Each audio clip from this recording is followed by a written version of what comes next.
Hey, this is Matt. Welcome to Unbearable 73. We're going to review Season 2, Episode 7 of From, entitled Belly of the Beast right now. Spoiler review as usual, blah, blah, blah, your usual stuff. Right. This week's opening scenes prior to the credits start immediately following Fatima's pregnancy reveal and the follow-up to the dead monster. Now, clearly something's been building up with Fatima, and the pregnancy seems to be pushing whatever it is over the top. I will say that Pegah Ghaffori's acting skills in terms of using our facial expressions are exceptional. I haven't seen her anything else. I believe this is her first big role, so I don't know how to judge if it's something she's always good at or something that she's being directed to. But when she's talking and acting, her body acting skills are normal. Like they're nothing. But watch her facial expressions as she times it with what she's saying. It's really good. You know, outside the dead monster, the characters still seem stunned, as not like cognitive dissonance type stunned. Boyd and Christie assert that they should perform an autopsy on the creature so they can determine something about it. And those two characters doing that makes sense, right? Like Kenny's a layperson, him being opposed to it, having sort of all sorts of ambiguity about it makes sense there. But Boyd has a strong military background, and Christie is a medical student. So Boyd's military background is information about the enemy, figure it out so you can defeat them. Whereas Christie is a scientist, she's keen to the idea of investigating something to understand it. Then we roll the opening song, incredible theme, Que Sera Sera. My God, it's awesome. I wonder, because they always follow up like right after the opening. They have more of what could be called opening scenes, but why do they pick the one or two that they open with before the theme versus after? Is there a pattern to that? And I know Paranoid, this show, you can go Paranoid. A show like this, you have to think about all that sort of stuff because when they're well done, all the showrunners are always doing stuff like that, having scenes in particular timing events that mean something. So let's get right into it. The first post-scene theme is what starts with Donna and the dude who stabbed Ellis. The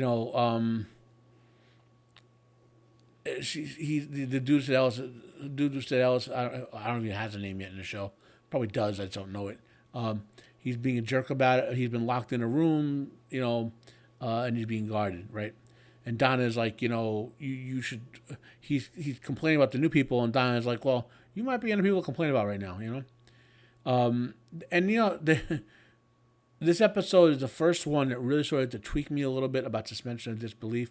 Like they never, for example, show the characters having any pretense of using the bathroom, right? It's an old trope. We have to presume they are. But my point is, given the weird, this is again why this got me out of suspension of disbelief. I don't know. Maybe because I watch a lot of homesteading videos and watch people build septic systems all day, or I worked in construction. I don't know. But given all the weird supernatural functionality of the town services, where is all the poop going?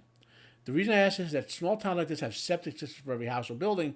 They don't have main sewer lines. Okay, so we'd presume that all these tanks are being emptied somehow, right? Or are they just pumping into those underground caverns we know are there, right? And there's another one on this a little later, which I'll get to. Anyway, Jim's paranoia continues its slow build. He's focused on there being a they or some sort of humans behind this whole thing, like some sort of government experiment type of thing or corporate experiment. Right after his wife confronts him on this, his subplot gets connected to the ever volatile Randall. That combo seems more nightmarish than productive to me, And then we switch back to the autopsy. I kind of get, but don't get Kane's reluctance to examine the creature's corpse, right? But like on one hand, you think you want to know how to kill things. He killed his father. Have information about them. On the other hand, I get that he has a primal fear reaction going on with these things, right? One interesting plot to watch is the evolution of Victor, who is essentially a mental child in an adult body.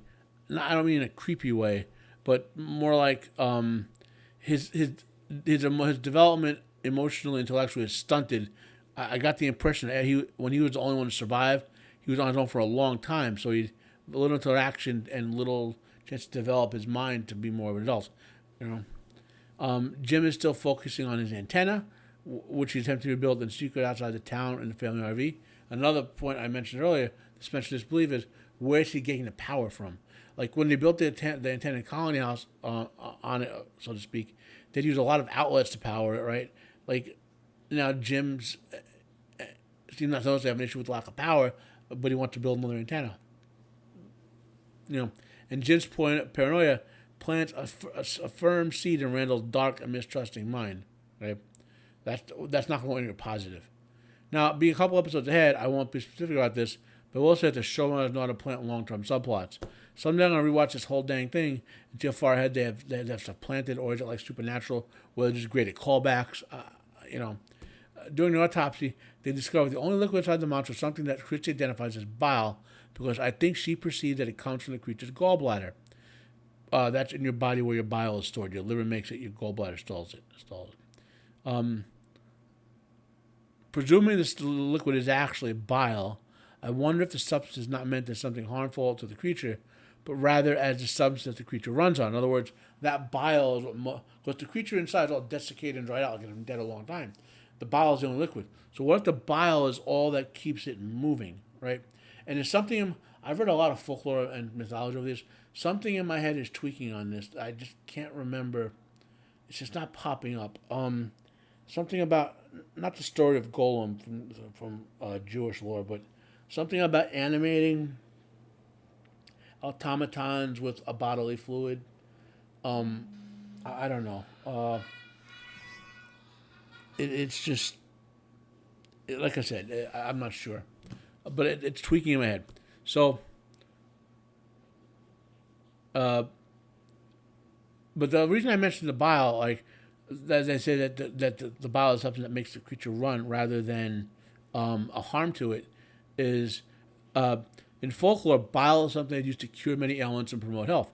Maybe whatever Boyd put into the creature disrupted the effects of the magical bile, keeping it alive, right? So, Jade's role in events, to me, is still the most enigmatic. He's obviously approaching the town situation like an intellectual puzzle, but the show is slow rolling its subplot. I continue to get a feeling that Julie and Elgin are heading towards couplehood. Donna has a great scene of Fatima, where Fatima reveals her pregnancy, as I mentioned.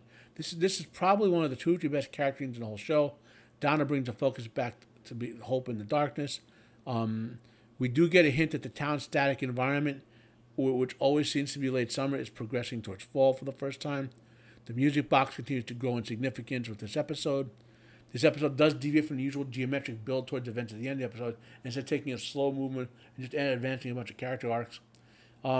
This is the first episode where I had one-to-ones where suspension of disbelief was a problem, so it's 8.5 out of 10. Thanks for watching my video. Smash the like button if you liked it. Hit dislike if you didn't. Comment down below if you have any questions for me about this video. Please share this video if you find it worthwhile. I'm Matt. This has been another episode of Unbearable 73. Have a nice day, and I am out of here.